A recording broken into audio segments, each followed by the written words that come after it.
जब भी हम अपने यहाँ के लोकल दुकान से सोना खरीदते हैं तब दुकानदार हमें सोना की कीमत बहुत ज़्यादा बताता है, लेकिन वहीं दुबई में भारत के मुकाबले सोना की कीमत बहुत कम है। तो अब सवाल ये आता है कि दुबई आखिर सोने को इतने कम दामों में क्यों बेच रहा है। तो इसी तरह से कुछ बताएंगे, तो हमारे चैनल को बिल्कुल ही सब्सक्राइब कर लीजिएगा।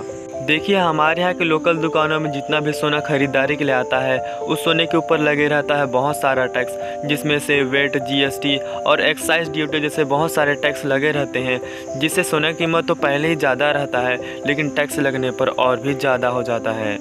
लेकिन दुबई में इसका उल्टा होता है। दुबई में जितने भी सोने बेचे जाते हैं उस सोने के ऊपर खुद दुबई सरकार ही प्योरिटी हॉलमार्क करती है, जिससे दुबई में सोना खरीदने पर कोई भी टैक्स नहीं देना पड़ता।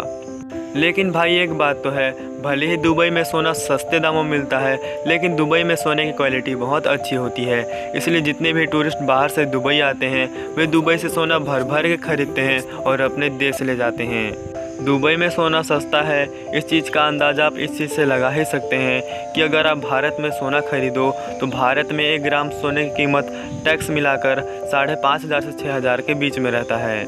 लेकिन अगर आप वहीं दुबई में सोना खरीदो तो दुबई के करेंसी के हिसाब से 1 ग्राम सोने की कीमत 217 दिरहम है और दुबई का 1 दिरहम भारत का 22 रुपया होता है।